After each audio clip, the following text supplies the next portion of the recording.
Hi, I'm Rose Stewart and I'm here today to make my first ever YouTube video, and what I wanted to talk to you today about was mind-body syndrome, also referred to often as TMS or PPD, neuroplastic pain or neuroplastic symptoms.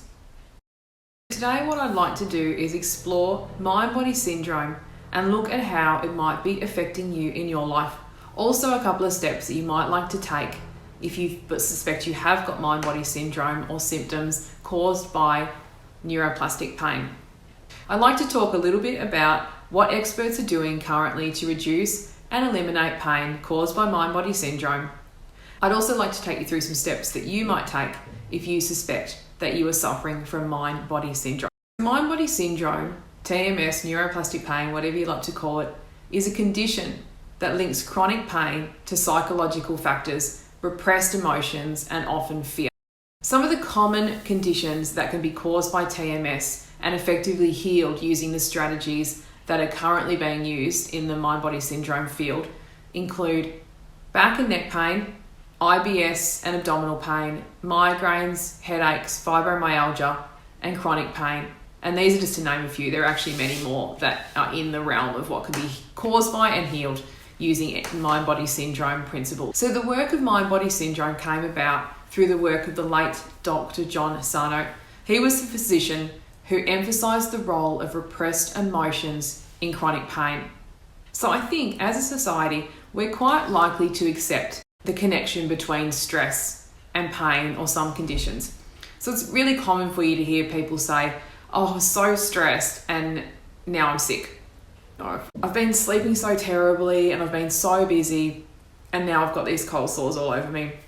Or perhaps even we'll say to our children, "Oh honey, perhaps you've got a sore tummy because you're a little bit worried about school camp. Do you think that's what it might be?" So whilst we are generally accepting of stress causing illness, perhaps we're not as accepting as stress causing chronic pain and more ongoing conditions. So I think one of the most important things that mind-body syndrome has taught me, experiencing myself, is to think psychologically rather than physically. Whilst I said that many of us will accept that stress can cause illness, I'm not sure that we're quite as accepting when it comes to stress causing chronic pain and more long-term conditions. So I feel like if there's one thing you take away from this video today, it would just be more openness to the thought, the consideration that some of the things that you could be suffering might be caused by something psychological, not physical.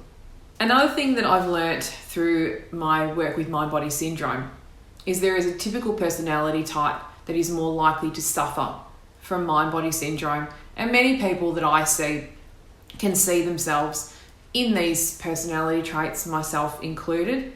Some of the key things, and look, I'll do another video about this topic because it's quite involved. There's a lot to say about this, but some key types of things that you'll see in the typical MBS person include things such as needing to be a good person. Often this will be people pleasing, tending towards perfectionism, low self-esteem, over responsibility, the person who's always at work saying, no, I can't finish, I've got to keep going. Also, people who have experienced adverse childhood events. So some of the key strategies that are used in treating mind-body syndrome, including pain reprocessing, mindfulness, and becoming aware of and processing emotions that perhaps we have repressed. Often this is anger, and often it'll be the type of people who say, "I'm not angry," who actually have anger they've repressed. I'll talk about that a little bit later. A couple of the key barriers I find to people healing from mind-body syndrome is actually the acceptance that their pain and conditions are caused by mind-body syndrome.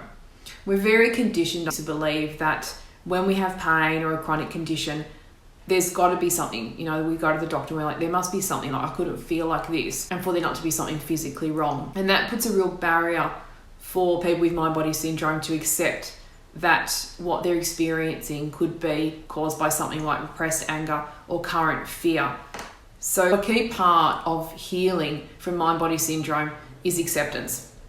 Acceptance that the condition is being caused by psychological factors, and also the acceptance that we have the ability within us to do the healing. I first came across the theories of mind-body syndrome through watching an awesome podcast with Dr. Rangan Chatterjee and Dr. Howard Schubiner. I was really blown away by the fact that it had taken me so long to come across this information, considering I've been so open to healing. So in watching the podcast, I was absolutely blown away by what Dr. Howard Schubiner had to say and the research that had been done into mind-body syndrome.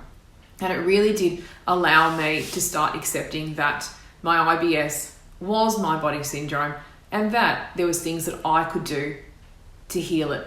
Things broader than what I've been doing, such as avoiding food and trying to keep my stress down. There were more tangible things in the theories of mind-body syndrome and healing from mind-body syndrome that helped me move forward and help my clients move forward. One of my favourite books is The Way Out by Dr. Alan Gordon.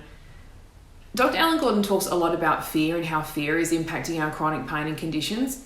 And this really resonated for me because I generally had a lot of fear about my symptoms. And I was very fixated on the symptoms that I was experiencing. And I think that was actually perpetuating them and not allowing me to move forward and to heal. So for me, it was a little bit like 2 steps forward, 1 step back with my IBS healing until I understood the role that fear was playing. And understanding this enabled me to see my symptoms for what they are, not something to be scared of, just a sensation, just a feeling. And actually a lot of it wasn't really pain. It was just sensations that I was fixating on. And every day checking my body and seeing how I was and wondering if I was going to be okay and worrying about the food I was eating. But once I recognized that what I was dealing with was fear, I was able to see it as fear and step back from it and understand that these symptoms were actually okay and really quite normal and something that many people experience in their day-to-day life. They just weren't fixating on them and paying attention to them because, of course, what we focus on grows, and many of us already know that. So like I said, this is my first YouTube video to talk about mind-body syndrome, and I have many, many more things to talk about, including the importance of somatic tracking for me and how that helps with my pain and symptoms. But of course, if you're thinking that you have mind-body syndrome, I would encourage you to look into the resources such as those by Howard Schubiner and Alan Gordon. But it's also extremely important to speak to your medical practitioner or doctor about this and whether mind-body syndrome might be something that you're dealing with. And whilst I'm encouraging you to think psychologically, not physically, we always also need to get medical opinions and help where needed. So if you've listened this far, I'd like to thank you for being here today and listening to my first video on YouTube. And if you like what you've heard today, I'd love you to like the video. And if you'd like to hear more, also subscribe to my channel. That would really be helpful. Thanks for your time today and take care.